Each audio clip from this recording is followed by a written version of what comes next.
Aujourd'hui, Biarritz, c'est le chef Philippe Lafargue à qui j'ai lancé un défi, réaliser une recette à moins de 16 € pour 4 personnes. Il nous propose une recette basque, les chipirons à la biarrotte, accompagnée d'un petit peu de jambon.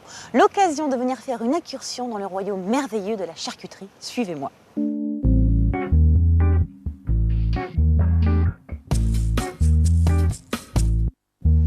Donc c'est ça le paradis, Catherine. Oh là là, vous y êtes là. C'est vivre au milieu des jambons. Alors jambon de porc basque, enfin pas mal de petites choses. Dans le saucisson, dans la saucisse sèche, le saucisson de canard. Oh là. Le rêve. On va revenir au jambon de porc basque. J'aimerais tout savoir. Raconte-moi tout, Catherine. Alors d'abord, c'est un porc noir et blanc, tête D'accord. noire, cul noir, qui est élevé pendant 14 mois dans la vallée des Aldudes. C'est Dans la celui vallée qui a les oreilles qui... Voilà, tête noire, cul noir, des longues oreilles qui se Comme croisent ceci. sur le groin.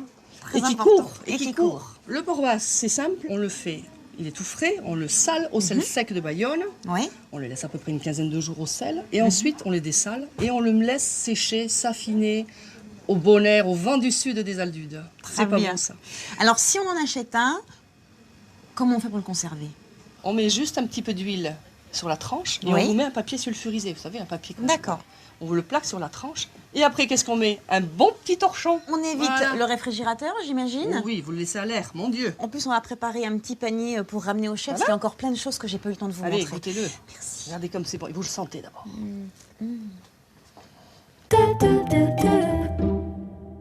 Le panier de charcuterie, ça sera pour tout à l'heure. Pour l'instant, on va revenir au défi que je t'ai lancé. Une recette à moins de 16 €.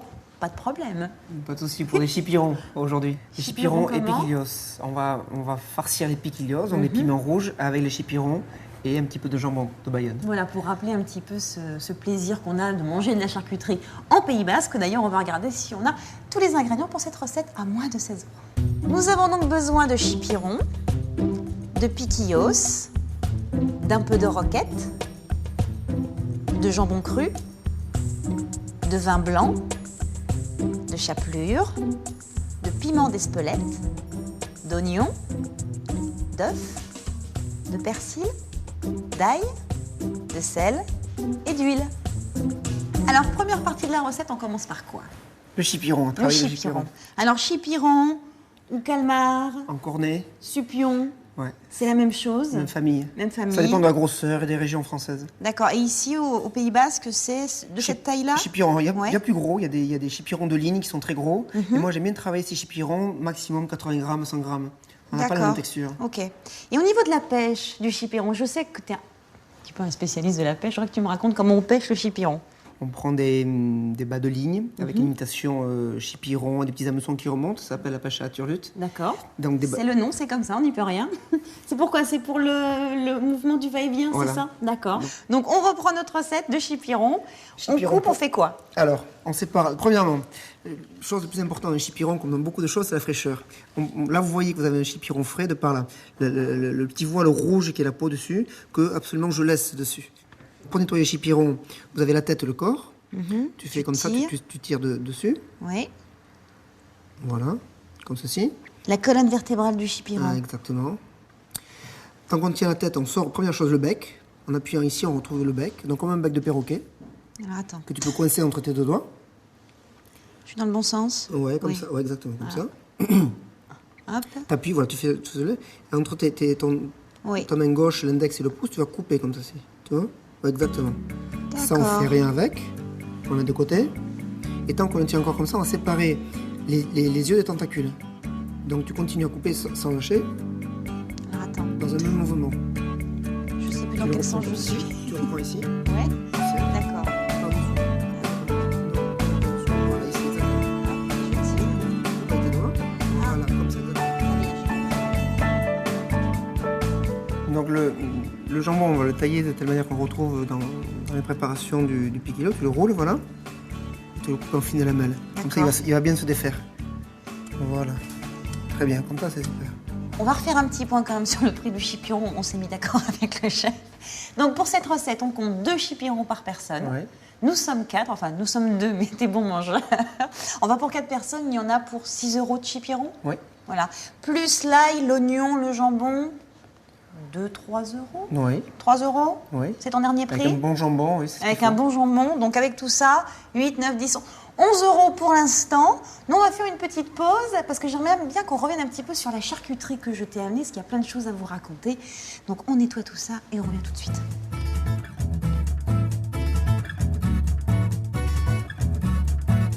Donc, avec Catherine, on a parlé du jambon de porc basque, mais il y a encore plein de choses qui vont à côté. Alors je voulais qu'on en parle ensemble et qu'on vous en parle surtout des petites trouvailles que j'ai fait dans son magasin. On va commencer par quoi?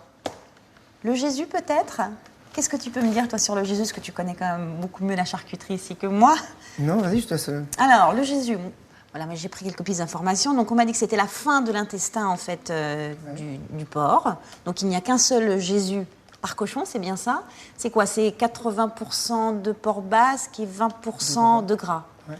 Mais de bon gras. Voilà, donc ça, je vous dis même pas. Qu'est-ce que j'ai d'autre dans le panier? Alors, les fameuses saucisses sèches qui sont aillées, pimentées au piment d'Espelette. Voilà. Toi, lesquelles tu préfères, lesquelles tu manges, toi, régulièrement? Celle-ci. Ah, on y vient. Donc voilà, petite saucisse sèche, vous avez la même, mais celle-ci qui est nature. Donc on est toujours pareil, hein, sur 70-80% de porc basque. Donc effectivement, c'est un petit peu plus cher quand même le porc basque. Hein, mais c'est vrai que c'est tellement rare, c'est tellement d'exceptions que quand vous passez par là, on essaye. Alors, donc là, je vais laisser parler le chef. Vas-y, présente-le-moi celui-ci. C'est un chorizo artisanal, Oui. séché dans le fumoir des Aldudes, donc dans le Pays Basque, avec une chair rouge, avec une composition, avec un minimum de gras. Il faut un minimum de gras pour que le chorizo soit bon. C'est quoi le minimum vital Je crois que c'est 20-30%, c'est ça, de 20%, gras? oui, il me semble. Ouais, bon, le gras est là, mais enfin, il y a quand même beaucoup de morceaux. Et vous voyez que les morceaux sont entiers. D'accord. Tu veux le déguster? Oui, je veux bien, s'il te plaît. Donc, le chorizo, c'est quoi? C'est une épice? Parce que Catherine n'a pas voulu me dire ce qu'il y avait dans le chorizo. C'est secret, c'est ça? Ah, s'il n'a pas voulu te dire, je crois, oui, il y a un petit secret de fabrique. Ouais. Oui, il y a de toute façon un peu de piment d'Espelette, j'imagine. Ouais. Gras, et puis surtout, une précaution, pas de frigo. Tu vois, quand tu transpires comme ça, il est bon. D'accord. Et tu le gardes combien de temps quand tu as ton chorizo comme ça, quand tu l'achètes? Pas longtemps, Ah, parce qu'il part vite. ah c'est ça. D'accord. Mais ça peut se garder plus longtemps. Ouais. Je vous dis pas, il envoie. On termine par... Ça, c'est vachement... C'est drôlement... La ventrèche. Ouais, la ventrèche. Roulé. En basque, on dit le shingar. C'est le... C'est quoi? C'est le lard, c'est... La poitrine. La poitrine. La poitrine qui est pliée en deux, qui est juste roulée. D'accord. Et salé Oui. ou fumé. Et roulé, séché dans le fumoir. Alors ça, j'ai cru comprendre que quand on tue le cochon, en fait, comme le jambon, c'est assez long, hein, c'est entre 16, enfin c'est à peu près 16-18 mois de séchage. Donc on commence par ça, parce que là, il faut que 2 mois. Donc essayer la ventrèche, c'est pas mal non plus. Et dernière petite chose, parce que malheureusement, le porc basque, mais comme beaucoup de porcs, on va dire d'exception, n'ont pas l'AOC, l'appellation d'origine contrôlée, fiez-vous aux petites pastilles qu'il y a sur, sur les saucissons par exemple, qui parlent vraiment de la traçabilité de ce que vous allez manger, et ça c'est déjà pas mal, donc peut-être bientôt là aussi pour le porc basque. On a fini la charcuterie, on repasse en cuisine, on va aller au fourneau. On commence par quoi? Poêle chaude, ça je vois bien, elle fume bien, donc ça pas de souci. On compte par de l'huile d'olive. Oui. L'huile d'olive, une lichette, Petite lichette. un petit piment infusé. Alors voilà, ça toujours pareil. j'aimerais que tu m'expliques. Alors, c'est la base de la cuisine ici, un petit peu. Oui. C'est-à-dire qu'on aime bien que le piment voit l'huile ici. Et après, ça parfume tout le plat. Ça te parfume avec une huile et un piment qui sera un peu relevé, qui remplace le poivre, qui apporte une autre saveur un peu piquante. Donc celui-ci, c'est un petit piment d'Espelette, enfin un petit piment, vous savez, les belles tresses qu'on a, voilà. Donc il n'est pas très très fort quand même, il est juste comme il faut. Ouais, exactement. C'est ça? Donc après, Les chipirons en premier, bien saisis. alors les chipirons, on les a donc coupés en lamelles. Alors, faut pas en mettre trop dans la poêle, faut Ouais. bien le saisir. Alors une bonne cuisson du chipiron, c'est comment? Soit 2 cuissons, soit très vivement comme ça, Oui. ou soit longuement. Tu vois, pour les chipirons longs, quand on les cuit avec un peu de mouillement et très cuite. D'accord. Très très cuit. Donc là, on va très très vite. Là, il ne faut pas que ça soit caoutchouteux. Exactement. Donc, ouais. on les cuit combien de temps? 2 minutes à peu Ouais, près? c'est un goût. Chaud, hein. Ah, on Ouais, fait bien là. c'est ferme, mais c'est pas caoutchouteux. Bon, alors pas 2 minutes, 1 minute suffit à mon avis. On va le retirer. Alors bien évidemment, on les achète frais, hein, c'est quand même mieux. Bien sûr. Parce que je vous dis pas congelé quand même, je pense que ça doit dégorger de beaucoup d'eau. Et ça, c'est quand même pas terrible. Bon, On continue de les cuire. Oui, il y a déjà le piment qui est déjà infusé dans celui-là. On évite à la flamme. Alors, les chipirons sont sautés, on va les reprendre ici. Une échette d'huile encore, et on va faire sauter Tu déglaces à quel moment après? après. Là, on va décoller les sucres.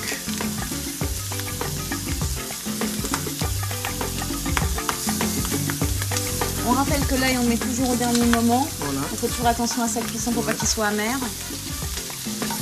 Voilà, c'est un peu le même principe qu'une cocotte, tu vois. Un cocotte, tu as un coin que tu réserves, qui est déjà coloré. Oui.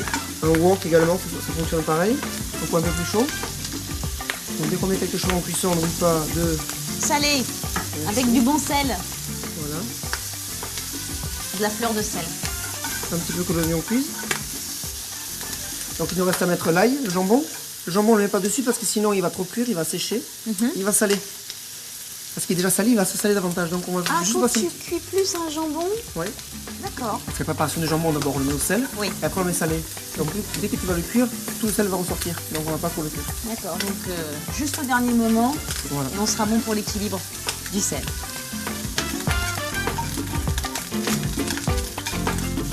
Les chipirons sont bien colorés dessous.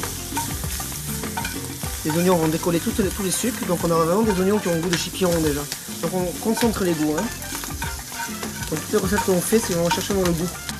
Là on va mettre l'ail dans 2 petites minutes, le jambon avant. Hop. Le jambon ici. Ouais. L'ail tu vas le mettre ici à côté. Là on va maîtriser la cuisson de l'ail. Avec un petit huile. Il n'y a pas de l'ail qui est cru, il n'y a pas de l'ail brûlé. C'est de l'ail qui est uniforme. Toujours pour une question de digestibilité. Toujours. D'accord. On va mettre tout le persil. Là ici, dessus. Un tour de poêle et c'est fini. Et là on va déglacer avec Le vin blanc. dans le petit verre. On va sur le feu. Voilà. Voilà. Donc ça c'est terminé. C'est fini. On va pouvoir farcir. On farcit à chaud? Non, après. Ça va. J'en ai peur pour mes doigts. Donc on en était à 10 euros, 10, 11 euros. On va rajouter les fameux piquillos. Donc tu les achètes tels quels, comme ça, En boîte. en boîte. Ce sont des piments, Oui. des petits poivrons, qui coûtent assez cher. Mais dans la préparation que nous aurons à faire cet après-midi, c'est la moitié de la boîte. Donc on compte 3 euros de piquillos, Voilà. un petit bout d'œuf, un petit peu de chapelure. Bon allez, 15 euros, 15 euros, on passe. c'est ton dernier prix? 15 euros, il a réussi. Donc les piquillos, on va les préparer, j'imagine? Alors, ce sont des poivrons qui sont grillés au feu à bois. Oui, Ils sont très tendres, donc on va farcir. je te suis, vas-y. Donc, le piquillos, ça a un goût brûlé, hein, quand on a sorti la peau. Et c'est un goût tout à fait particulier.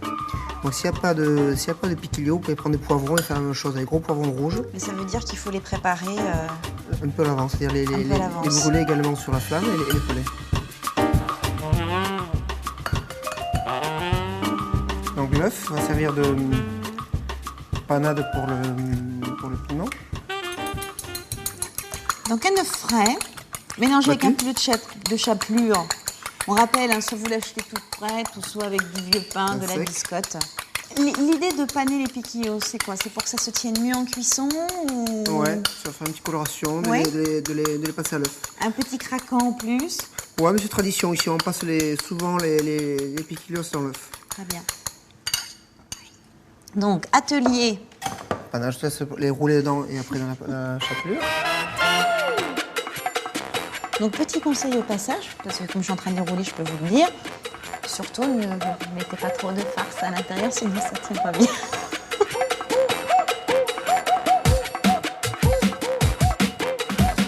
La recette est presque terminée. Un tout petit peu de cuisson, et encore de cuisson, c'est juste les faire revenir dans la poêle. Combien de temps, chef? 2 minutes. Pas plus. 2 minutes, huile d'olive. Ça suffit. Donc la poêle fume. Je te conseille de me laisser l'assiette ici. On va les prendre un par un. Ah, tu y vas, d'accord. Sinon, tu risques de te brûler. Toi, l'huile est très chaude. Je vais te laisser le faire vu que c'est moi qui ai pané les petits piquillos. Je te fais faire le premier, tu fais la suite. D'accord. Non, je vais le faire. Donc la couture, j'ai mise en bas. Oui. Comme ça va bien Premier. prendre. La couture, c'est-à-dire le point de... Je te demandais, s'il te plaît, de baisser un peu le feu parce que c'est un peu chaud. D'accord. Alors là, on reprend la préparation un peu avant. Ah, tu rajoutes un petit peu, Un petit peu, un c'est petit juste peu pour d'œuf comme faire un ça. peu de fantaisie. Très bien. On va faire un peu l'œuf, ça va. Dommage de mettre à la poubelle cet œuf. Je suis bien d'accord avec toi. Là, la garniture, ça c'est bon. Voilà. D'accord. Tu les laisses cuire juste au niveau de la jointure ou tu vas les retourner? Je vais les retourner. Très bien. On privilégie toujours ce qu'on met en premier dans la poêle, le côté présentation. D'accord. L'œuf va apporter toi, l'œuf. Oui, il va De suite. coller du coup le... Encore 30 secondes. Et puis c'est fini. Baissez un peu le feu. Là, c'est bon. Allez, petit décompte. Tu me dis quand est-ce qu'on peut Juste enlever? pour faire chauffer l'intérieur. L'intérieur est froid, Oui, laisse chauffer un petit oui, peu dedans. Très bien. D'accord. Tiens. C'est bon? Allez, on enlève, dressage.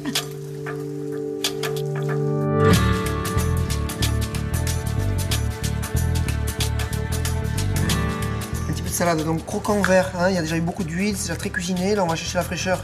Donc une salade pas assaisonnée, encore un petit peu d'eau. Voilà. Allez, même comme ça. Même, ouais, avec un petit peu d'eau avec. Ça, moi, ça me dérange pas. Très bien. Voilà. On donne. On a fini? Ah, t'as fini. On va refaire un petit résumé de ta recette. C'est parti. Donc, je vous rappelle que c'est une recette à moins de 16 €. Le chef a réussi son défi. Bravo, Philippe.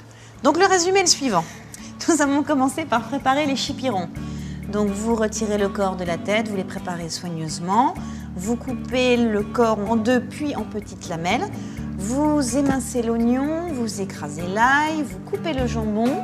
Vous mettez tout à cuire en commençant dans un peu par les chipirons, mais avant on a mis un peu d'huile d'olive. Pas toujours. Toujours l'huile d'olive piment et infusé. piment infusé. On fait cuire très brièvement les chipirons en plusieurs fois. Hein. On a toujours saisi, que ça aille bien vite. Voilà, on rajoute les oignons, on les fait bien revenir. On rajoute l'ail, on va rajouter le jambon. Après, on déglace avec du vin blanc en 2 fois. Un petit peu de persil. Un petit peu de persil, on sale, on réserve. On prend nos piquillos, on les coupe en 2, on les farcit avec nos chipirons. Prenez-les plutôt froids, ça sera mieux pour les farcir. Une fois que vos piquillos sont farcis, vous les trempez successivement dans de l'œuf battu et de la chapelure. Vous passez tout à la poêle dans un petit peu d'huile et le tour est joué. On passe à table? Bien.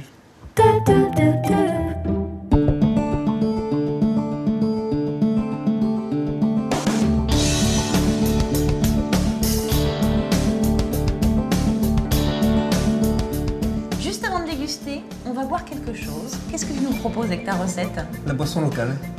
C'est-à-dire du cidre? Du cidre, Sagarno en basse. Ouais. C'est du jus de pomme pressé et qui se sert comme ça pétillant, perlé. Avec un tout petit peu d'alcool, Oui, 6%. 6%, donc chercher un n'oubliez pas à consommer avec modération naturellement. Donc les verres à cidre, comme ça. Ouais. On va casser le vin. On va faire oxygéner. Donc ça, c'est ce qu'on fait avec les cidres de la région. Ouais. C'est la spécificité Ouais. basque. On trinque pas. Ah bah si, je voulais juste sentir avant. Ah oui, c'est bien ce petit côté pétillant, effectivement. Ouais. Très acide. Ouais, c'est très très bon. Donc avec le piquillo, ça va bien relever derrière, très frais. Donc voilà, une idée, vous buvez du cidre ou alors un petit vin blanc bien sec, bien filtré si on n'a pas de cidre. La recette du chef, vous la retrouverez sur le site internet de France.